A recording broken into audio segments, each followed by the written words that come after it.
Acá está.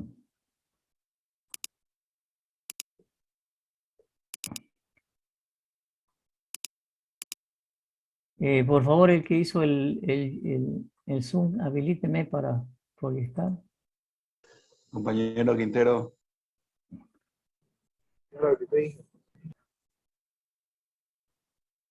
Ok, muy bien. Vamos a analizar todo esto de que dice, quiero que lo leamos y lo veamos en conjunto para entender realmente qué es la materia. Se llama Ingeniería Económica, SI 372, quinto semestre, requisitos. A ver, para mí está mal ubicada esta materia. Estamos viendo si lo ubicamos en otro lugar. Esta es una materia, igual que ingeniería legal, por ejemplo, que deberían ser de las últimas materias. Porque entiendo ustedes todavía no han visto costos de obra, ¿no es cierto? No han visto, ¿no? La materia de costos. No todavía. Entonces, ¿cómo vamos a hablar de economía, ¿no es cierto? Si no sabemos sacar presupuesto de obra. Igual que ingeniería legal, como les he comentado, lo que han hecho legal está mal ubicado. Estas son de las últimas materias. Pero bueno, eso es lo que tenemos por ahora y vamos a tener que suplirlo, ¿no es cierto?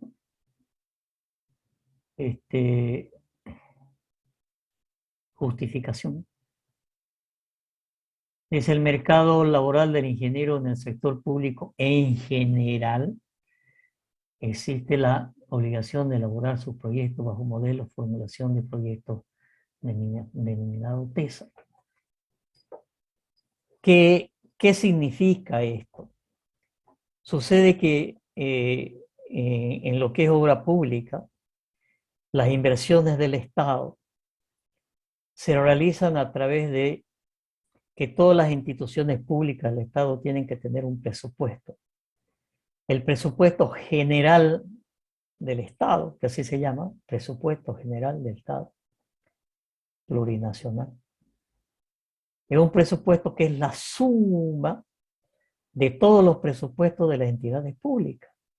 Todas las entidades públicas, ¿sí?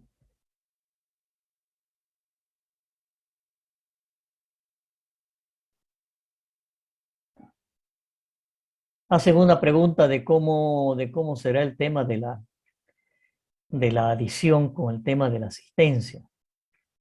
Yo lo que les propongo es que cuando los que hagan una lista, cada vez que de los que no es, a ver, los que están en la materia y no han hecho adición, pásenme los nombres para que yo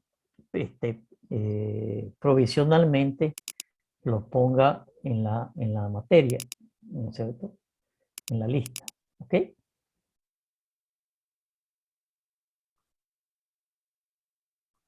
Y Al chat nomás, disculpe, ingeniero. Sí, al chat. ¿Sí? Al chat. Entonces les decía que la inversión pública en este tema económico financiero es no, perdón, me lo agregan no al chat porque ya no puedo atender tres cosas a la vez, me lo agregan al grupo, ¿ok? Ya, no al chat porque tengo que anotar ahorita al grupo. Okay.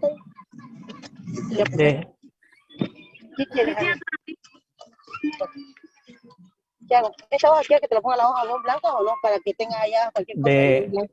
Por favor, de nuevo. No, yo te digo que lo pongo así varios. Porque ese micrófono, por favor. Ah, ese micrófono. No puedo atender 3, 4 veces a la vez para cortarles el micrófono. Por favor, jóvenes. Ok, entonces le decía que el presupuesto general del Estado es la suma de los presupuestos de cada una de las instituciones públicas.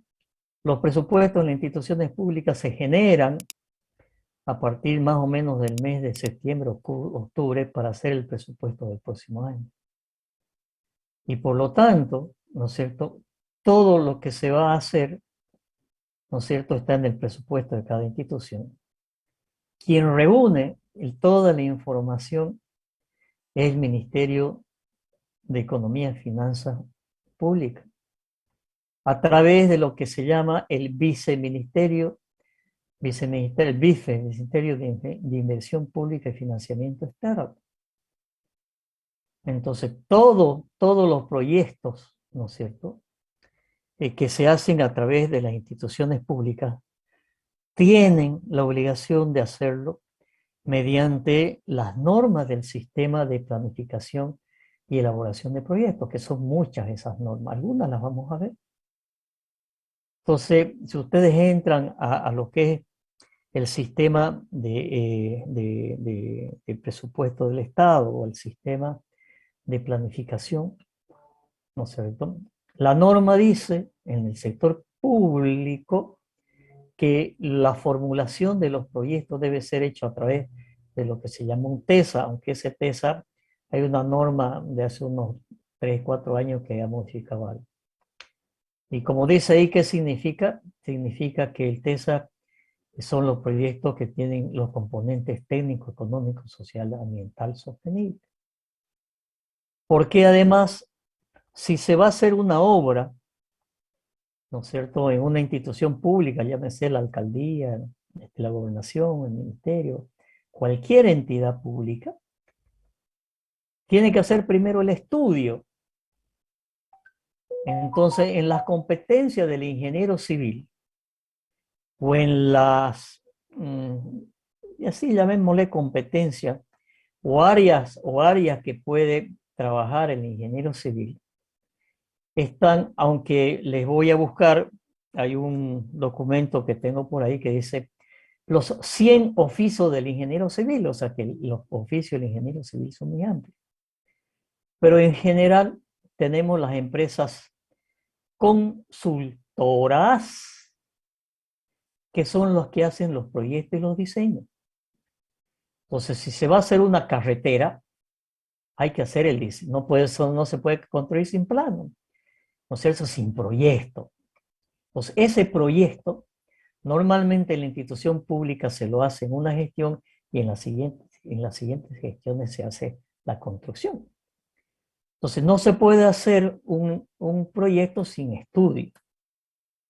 Esos estudios, ¿quiénes lo hacen? Las empresas consultoras. ¿Quiénes construyen? Las empresas constructoras. También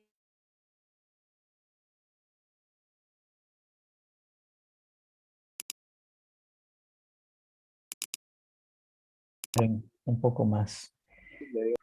Bueno, este tema del Zoom, la verdad, yo estoy entrando recién esta semana y obviamente me cortaron el Zoom ilimitado. Estoy gestionando de nuevo el Zoom para poder que sea ilimitado. Yo la próxima clase espero ya que no tengamos estos problemas.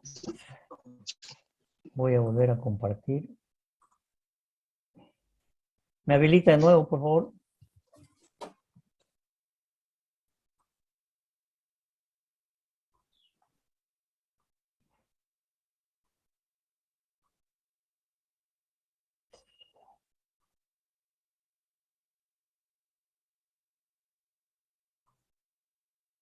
Entonces decíamos, ¿no es cierto?, que el que hace los diseños, ¿sí?, es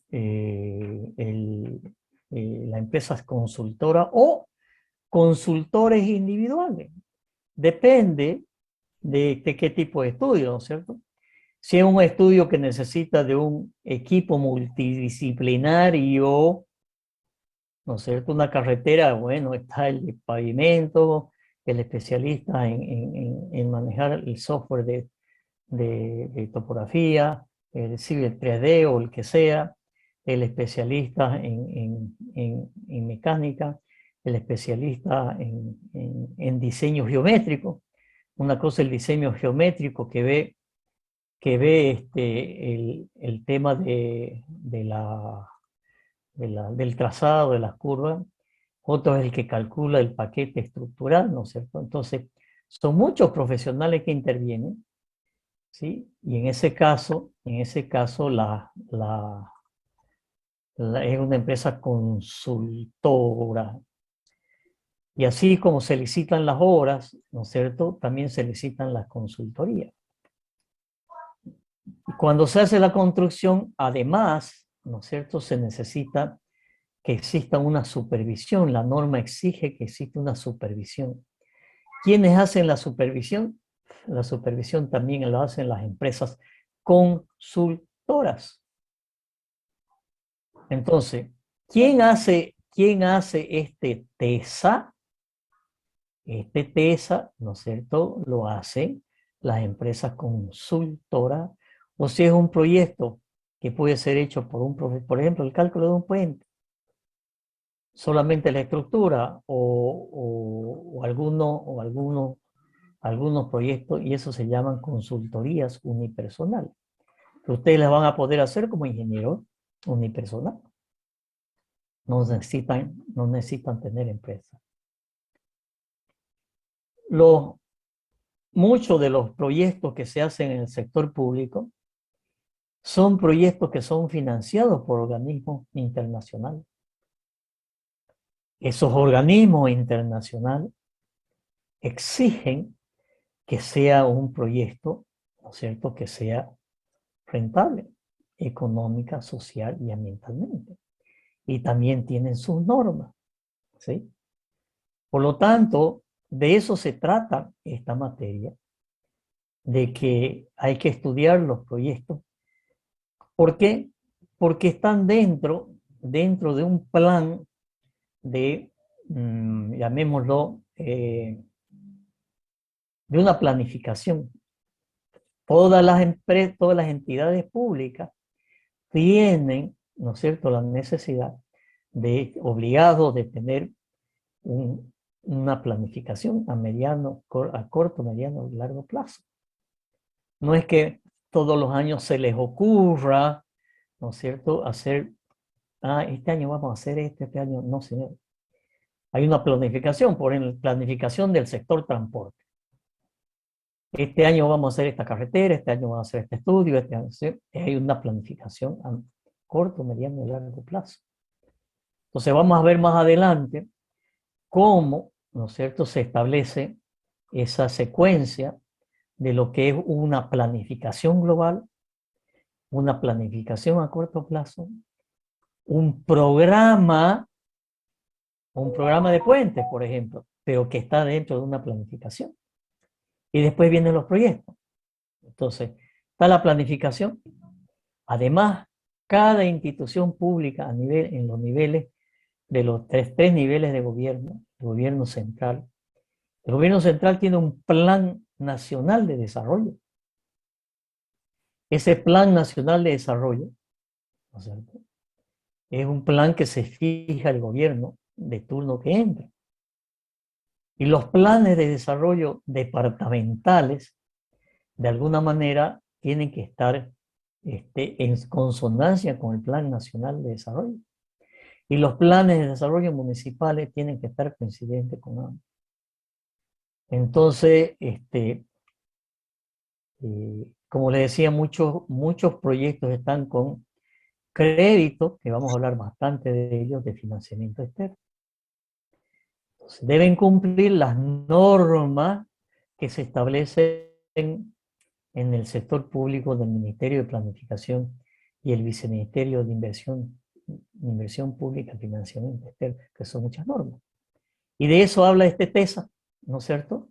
Entonces hay toda una normativa de cómo se hace un TESA, que también es parte de este programa, ¿sí?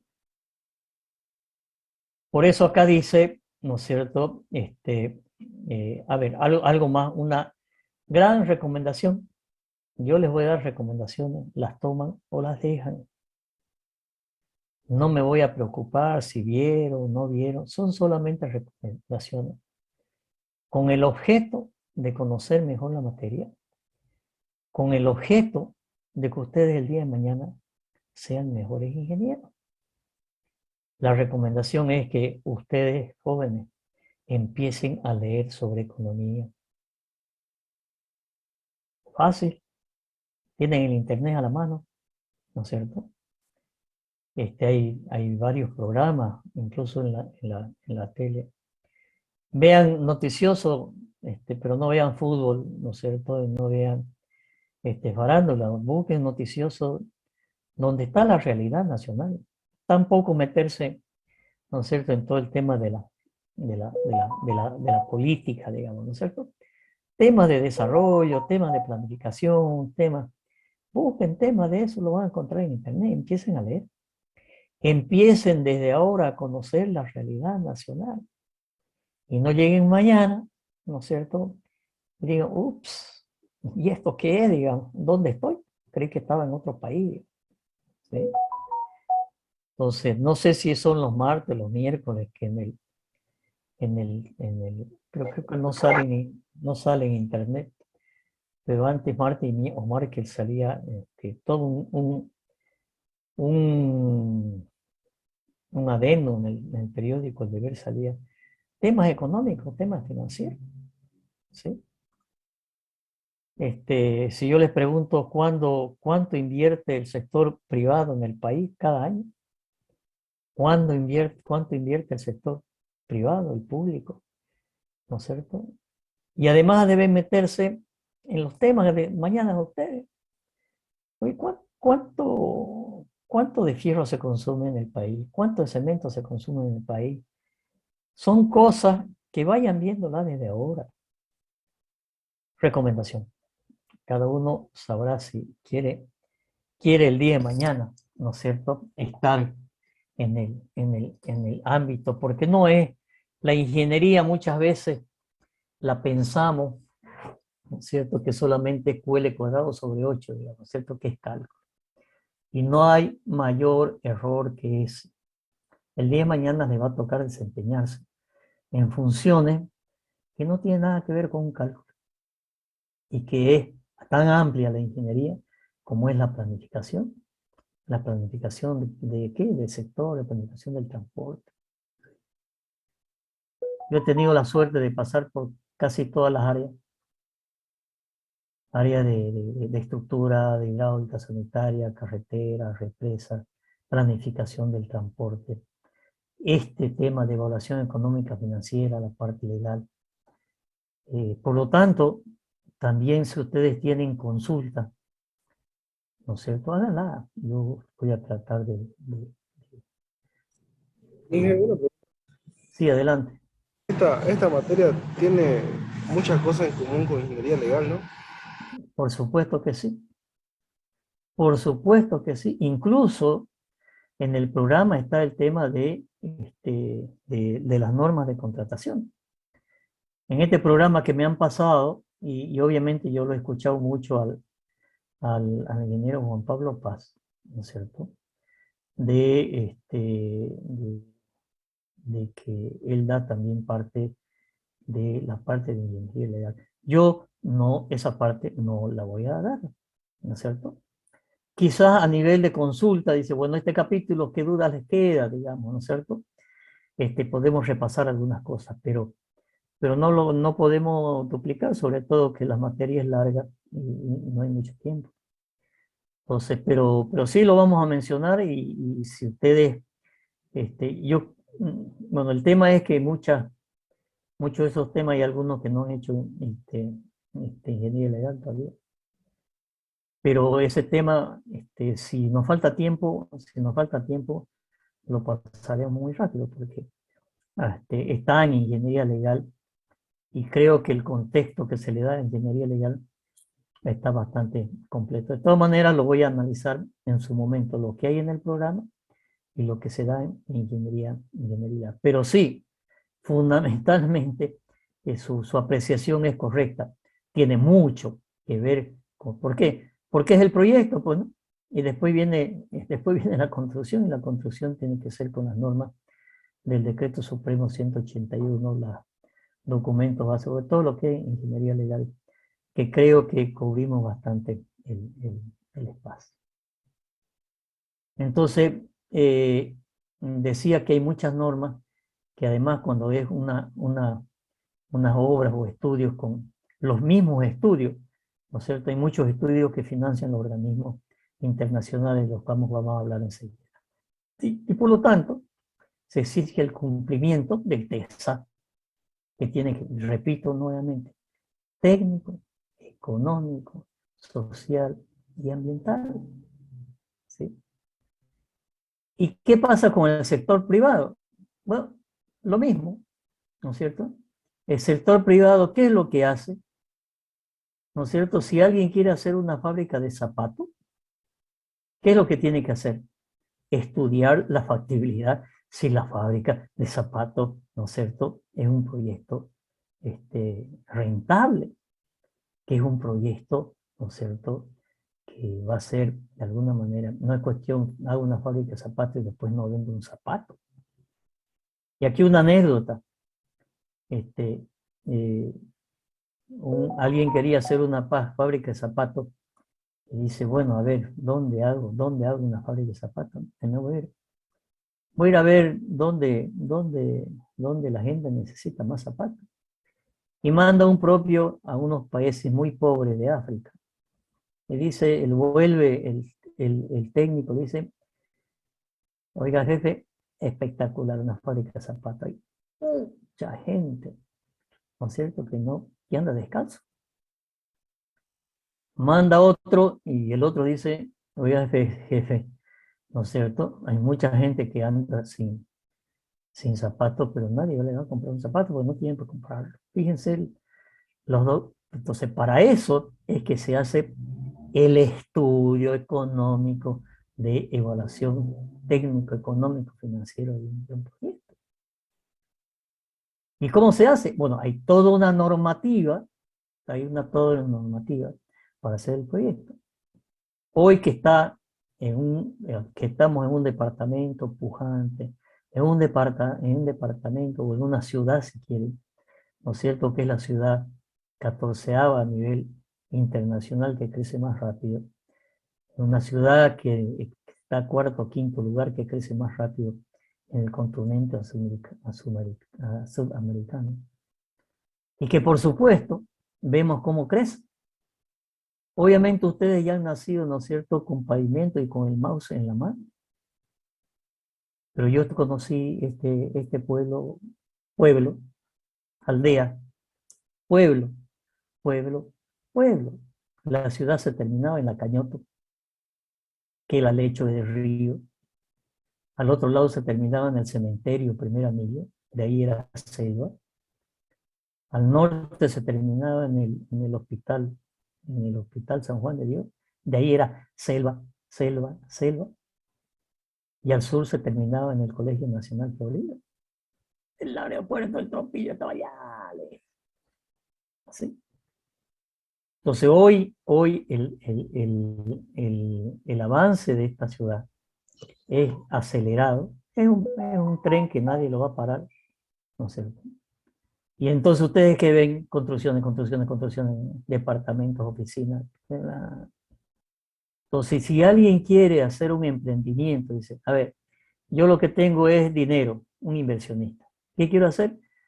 Quiero construir y vender departamentos. ¿Es factible? ¿En qué zona? ¿Cuánto? ¿De qué tamaño? ¿Hay demanda? Es un concepto importante. Igual que los zapatos, pues, ¿no? Hay demanda, hay gente que está comprando. Obviamente, si la población crece en ese sentido, obviamente cada día salen, ¿no es cierto? Hay más gente que joven, ustedes salen. ¿Y cuál es el primer sueño? Hoy quiero pues mi autito, quiero mi departamento. ¿Cuántos ingenieros civiles salen en la René Moreno? Entre 150 y 200 por año profesional, solamente en ingeniería civil. Entonces, una universidad con 100.000 estudiantes, ¿sí?, que salga el 10%, 10%, 10.000. Son 10.000 que van a demandar en algún momento, ¿no es cierto?, empezar a ahorrar, sacarse crédito para vivienda. Por ejemplo, después de la pandemia, ¿no es cierto?, hay cosas que han cambiado. Hoy hay menos créditos para oficinas. Las oficinas se están achicando, hay mucho teletrabajo y va a seguir. Los departamentos, oiga, si este tema de pandemia, clases virtuales, imagínense 100.000 estudiantes que tienen que pasar clases virtuales. El drama que ha sido, ¿no es cierto? Tienen que tener no sé cuántos teléfonos celulares para los hijos. Eso está demandando una modificación en el diseño, que en la casa debería haber por lo menos, ¿no es cierto?, un lugarcito de escritorio. Antes si había escritorio está bien, ¿sí, no? Entonces, fíjese cómo las condiciones de la demanda, ¿no es cierto?, van cambiando. Entonces, hay toda una metodología, llamémosle así, de modelos matemáticos, ¿no es cierto?, que permiten hacer un estudio de factibilidad. Yo durante la pandemia he hecho unos 2 proyectos de factibilidad de departamento, donde viene un inversionista y dice, mira, yo tengo un terreno allá sobre la San Martín. ¿Qué puedo hacer? ¿Qué me es rentable? A un edificio de 3 pisos, de 5, 10 pisos. ¿Cuánto puedo hacer? Obviamente dentro de las normas. Entonces eso es lo que dice este párrafo que está en pantalla, ¿no es cierto?, que existen unos indicadores que no son más que unos modelos matemáticos, ¿no es cierto?, de indicadores que me van a dar la posible rentabilidad del valor actual neto, ¿no es cierto?, del tasa interna de retorno, el valor de la relación beneficios-costos, etc. Todo eso es lo que vamos a estudiar, ¿sí? Por lo tanto, cuando uno hace un proyecto, ¿no es cierto?, es necesario un poco ver qué va a pasar adelante, porque yo no sé qué va a pasar adelante. Pues. ¿Va a haber demanda o no va a haber demanda?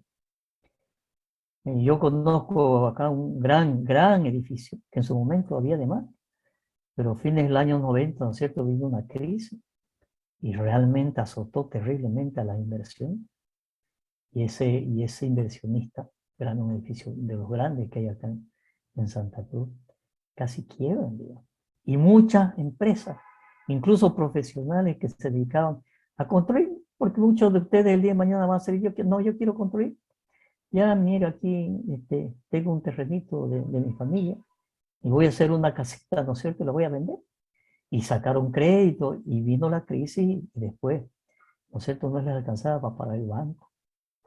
Obviamente son temas externos en los cuales no podemos predecir totalmente el futuro, pero sí es una ciencia de predicción de futuro, como después vamos a ver más adelante.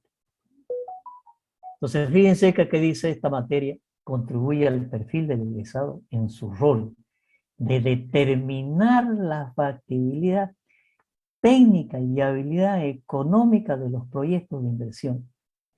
Los proyectos de ingeniería se ejecutan después de analizar las diferentes alternativas técnicas y económicas. Eso es esta materia. Yo quiero saber si un proyecto es rentable o no es rentable.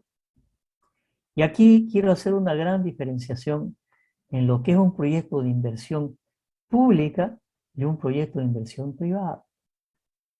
En un proyecto de inversión privada, lo que se hace es un estudio de evaluación económica financiera, no social. ¿Por qué? Porque yo lo que tengo es un proyecto económico. Yo quiero saber si mi plata, ¿no es cierto?, la voy a poder recuperar. Entonces, supongamos que ahorita cada uno de ustedes tiene $1.000.000. ¿Qué hacen? A ver, alguien que me dice, usted tiene $1.000.000, ¿qué hace? ¿Qué haría con $1.000.000? ¿Se lo farrea? ¿Qué hace? Invertirlo en algo para que crezca. Invertir en las diferentes áreas, como la agricultura, quizás. ¿Ya? Entonces, para eso tienen que hacer un proyecto. Pero otra alternativa que tiene es meterla al banco, pues no.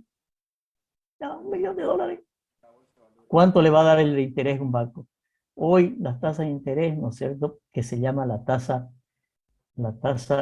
pasiva del banco, vayan a ver a cualquier banco, ¿no es cierto? Depende si es en dólares bolivianos, 2% anual. ¿Cuánto es el 2% de 1.000.000? Vamos, ¿cuánto es el 2% de 1.000.000? 20.000. El 2%, el 10% son 100.000. El 1% son 10.000, el 2% 20.000. Le va a dar, de 1.000.000, le va a dar $20.000 al año. Si usted lo divide entre 12, ¿no es cierto? Le va a dar mil y pico dólares por mes. ¿Será que puede vivir con $1.000, mil y pico dólares por mes? Sí. ¿Será que esas son sus expectativas? Cuando yo puedo... Ah.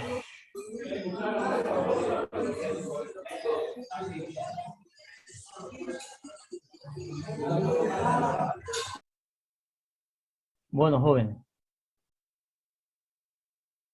el que prenda micrófono, interrumpa, yo lo voy a sacar de la clase. Porque no puedo estar así. Entonces, ¿será que sus pretensiones es, ¿no es cierto?, tener un sueldito de $1.500? Cuando ustedes sean más y vayan creciendo, ¿no es cierto?, capaz que se puedan generar 2.000, 3.000, 4.000, 5.000 dólares mensuales. Y si ustedes hacen, entonces, ¿qué es lo que pasa? Ah, pero el proyecto que quiero hacer son de 3 millones. Ya, ok. Yo pongo 1.000.000, ¿no es cierto? Me voy al banco y saco 2 millones. Pero la rentabilidad de ese proyecto, ¿no es cierto?, que se mide con una rentabilidad de lo que se llama la tasa interna de retorno, capaz que me está dando, ¿no es cierto?, no un 2%, me está dando un 10%. Entonces, con parte de la plata, yo armo un proyecto, ¿no es cierto?, que me va a redituar a la larga más. Ese es el concepto. Es un proyecto privado, ¿no es cierto? En cambio, es un proyecto de rentabilidad, un proyecto público. La rentabilidad social se mide de otra manera. Ejemplo, hay que construir un canal. Entonces, las normas exigen que haya una tasa interna de retorno, el que financia, que son organismos internacionales, que tenga una rentabilidad mínima del 12% de tasa interna de retorno, que ya vamos a ver qué.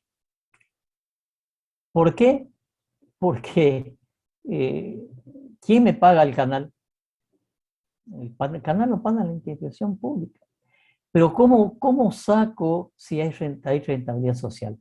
Bueno, ahí lo que hay que analizar, si ese canal no está construido, se producen enfermedades, se producen inundaciones, y eso genera al usuario, al gasto, a la sociedad, genera gastos, ¿no es cierto? O a las mismas instituciones públicas, ¿no es cierto?, que tienen responsabilidad sobre esos temas, ¿no es cierto?, generan gastos porque cada año tienen que reparar la inundación, cada año hay más enfermedades, cada año tienen que gastar más en salud. Entonces, se traducen esos excedentes de gasto que hay que hacer en el tiempo, se los traducen como gasto de la inversión y se compara si hay una rentabilidad social. Si por ejemplo, dicen, no, queremos un sistema de agua, y es una población, ¿no es cierto?, que tiene 3.000 habitantes, y el agua hay que traerla de muy lejos, ¿no es cierto?, y las casas están muy separadas, y por lo tanto las tuberías, no es rentable, ¿sí? Por lo tanto, los organismos de financiamiento externo no le van a financiar, porque ellos tienen normas ya. Si la inversión por cada usuario es de 500 a 1.000 dólares, pero si es mucho más, dice, oye, esto no es rentable socialmente, ¿no es cierto? Entonces, esa es una gran diferencia, ¿no es cierto?, entre un proyecto con una rentabilidad económica financiera y social. Es posible que veamos más la parte económica, perdón, la rentabilidad de proyectos privados. ¿Por qué? Porque después les voy a hablar de lo que son las alianzas público-privadas. O sea, proyectos que se hacen con plata de privado, pero que son públicas. Es una modalidad de hacer inversiones sin que el Estado ponga plata. El que pone plata es el privado. Eso se llaman concesiones, ¿cierto? También lo vamos a hablar de ese tema porque vamos a aplicar algún tipo de práctico en las concesiones, porque el año pasado ha salido la ley de concesiones municipales, el año pasado ha salido la ley de concesiones o alianzas público-privadas de la gobernación. Y es una forma espectacular para reactivar la economía y que ya están empezando a funcionar proyectos. Y no se puede hacer un estudio económico, pero no se puede hacer un proyecto, ¿no es cierto?, de una concesión, una alianza público-privada, sin, pero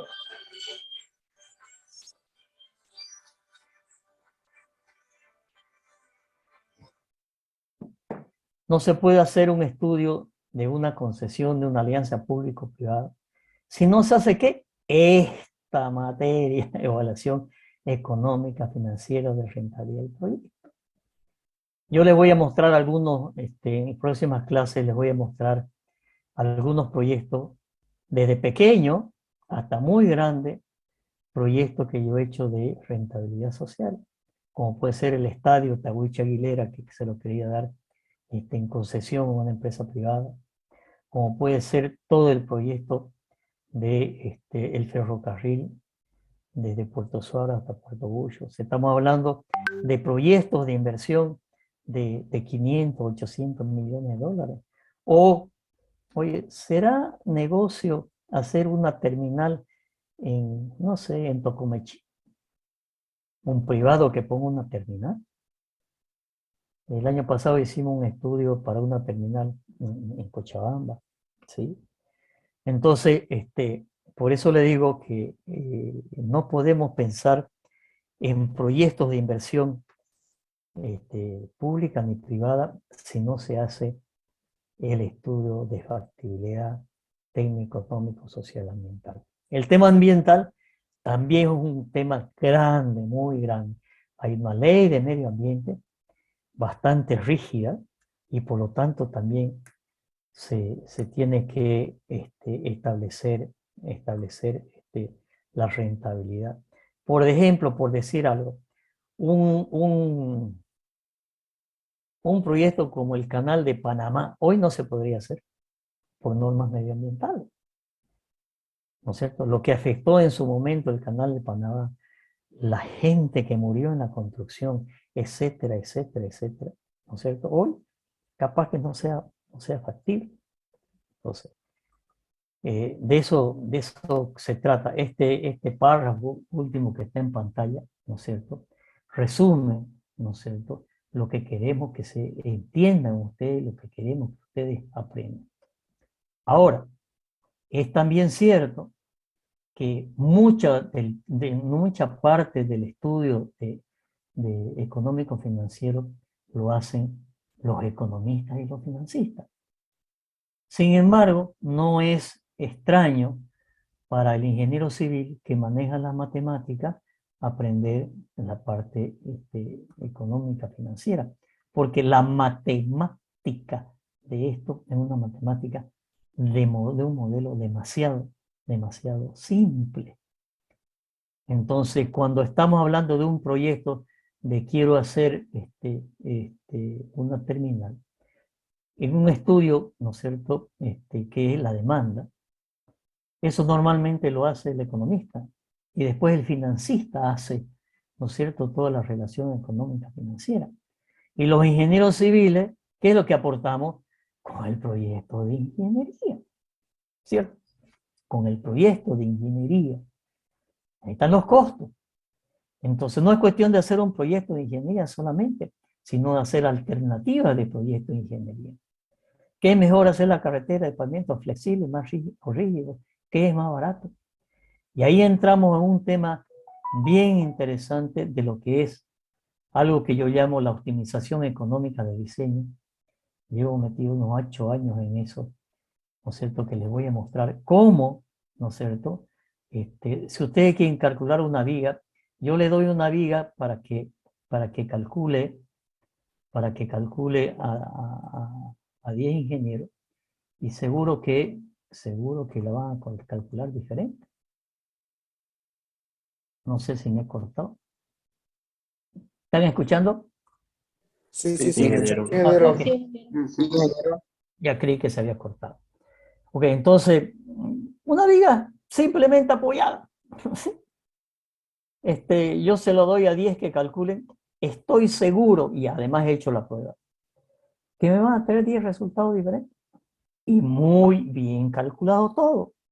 Porque uno le pondrá una viguita más alta, más baja, le pondrá menos fierro, más fierro. Y obviamente el costo va a ser diferente. ¿Quién me dice cuál es la más barata? Yo he hecho mucha experiencia sobre ese tema. Yo doy también la materia de proyecto de grado. Nos veremos en proyecto de grado, ¿no es cierto? Que es donde hacen sus tesis y yo guío. ¿No es cierto? El seminario hay 80, 100 alumnos por semestre. Yo soy el profesor, no el tutor, soy el profesor y guía para esa materia. Entonces, ¿qué hacer ¿no es cierto? En los tesis y monografías? Cientos de guías que yo le he hecho a los alumnos y he hecho mucha evaluación económica, financiera, pero además también hemos hecho proyectos de optimización. Hemos hecho zapatas, hemos hecho tanques, hemos hecho muros, hemos hecho vigas, hemos hecho carreteras, hemos hecho de todo. ¿Por qué? Porque nadie va a pagar 10 cálculos, ¿no es cierto? Entonces el criterio del ingeniero dice, esta es una viga de tanto, ya está bien, ¿no es cierto? Está dentro del hotel, pero no sé si es la más barata. Es toda una teoría eso, muy grande. Yo he hecho solamente optimización heurística, que se llama, en proyectos pequeños. Y para un edificio, ¿será que se puede hacer varias alternativas para decir si separo más las columnas, si separo más las vigas, o más altas, o más chicas, o más grandes, dentro de un buen cálculo? Y para cada uno de esos habría que hacer, ¿no es cierto?, lo que se llama análisis de sensibilidad. ¿Y dónde lo hago? Obviamente no solamente el cálculo, porque el cálculo me incide en el costo de la obra, y el costo de la obra incide en la rentabilidad. Y en arquitectura lo mismo. Hay arquitectos especializados en aprovechar el espacio. Obviamente dentro de las normas de espacio no vamos a hacer un pasillo de 80 metros, de 80 centímetros de ancho. Entonces existe toda una normativa de construcción que está establecida en el Código de Urbanismo y Obra, ¿no es cierto? Y además en las normas ergonómicas de la arquitectura. Entonces hay arquitectos especializados en aprovechar hasta el último metro cuadrado, porque eso también les da una mayor o menor rentabilidad al inversionista. Y muchas veces el inversionista, ¿no es cierto?, sin saber elegir bien el equipo profesional, ¿no es cierto?, se mete y dice, no, pero este ingeniero buenísimo, no quiero, no, el otro ingeniero me está pidiendo estudio de suelo. Y este ingeniero me lo hace sin estudio de suelo. ¿Qué hace el ingeniero irresponsable que no hace estudio de suelo? Se va a cubrir, seguro. Y va a decir, no, este es un suelo de 0,2 kilos por centímetro cuadrado, con capaz que tiene 1. Y eso significa, y el dueño cree que se está ahorrando, ¿no es cierto?, $3,000, $4,000 de un estudio de suelo, pero está gastando 20,000 en estructura. ¿Y eso afecta a qué? A la rentabilidad de su negocio de construir. Por lo tanto, fíjense el gran marco que tiene todo esto, ¿no es cierto? Es muy, muy grande. Entonces, en este proceso de una evaluación económica financiera, vamos a ver dónde estamos, qué hacemos los ingenieros, qué insumos proveemos, ¿no es cierto? Y es todo un círculo, porque una de esas no es rentable y al no ser rentable, tenemos que revisar los proyectos, ¿sí? Ok, a ver, sigamos, ¿qué más nos dice? ¿Cuál es el objetivo general? Nuevamente vuelve a repetir un poco proporcionar conocimiento de ingeniería económica como una herramienta para optimizar la inversión. Todo lo que le he dicho está aquí. Optimizar los recursos de la inversión, que el estudiante puede interpretar problemas y saber qué metodología tiene que aplicar. El día de mañana puede ser que sea un ingeniero civil, ¿no es cierto? Que no soy especialista en evaluación económica financiera, pero me traen el estudio económico financiero y tengo que saber interpretarlo. Ese es el gran objetivo, porque no todos somos, no somos especialistas en todas las áreas, pero lo que sí tenemos que proveer al profesional el conocimiento para que sepa, ¿no es cierto?, qué es un BAN, qué es un TIC, qué es un BC, y a ver si está bien formulado. Tenemos que entenderlo, aunque no seamos especialistas. ¿Cuál es el contenido, no es cierto? Y entramos a la primera unidad, ¿sí? La primera unidad dice: estudiantes en conclusión de la unidad estarán capacitados para conocer el programa analítico, que es lo que vamos a ver, todos los temas que están en la materia, ¿sí? Aunque estamos sobre casi tiempo, ¿no? ¿Hasta qué hora es el horario? Hasta las 2:30. 2:30, ok, tenemos un poquito más. En esta primera unidad, conocer el programa analítico, y lo vamos a terminar la próxima clase, y el sistema de evaluación donde se incorporarán grupos para proyectos de investigación. Vamos a hacer proyectos de investigación, ya les decía yo en el chat, ¿no es cierto? En el WhatsApp que hay que formar grupos. En este momento les decía que son 75. Yo estuve averiguando cuál es la metodología de seguir la materia, eso se lo voy a explicar en la próxima clase, pero los que han dado en verano esta materia, los que han dado, y Juan Pablo Paz, la metodología de hacer grupos y hacer presentaciones, y sobre las presentaciones ir tomando examen. Yo estoy todavía organizando ese tema, ¿no es cierto? A ver, el tema de los grupos, me dice que yo haga los grupos. A ver, les comento algo. ¿Cuáles son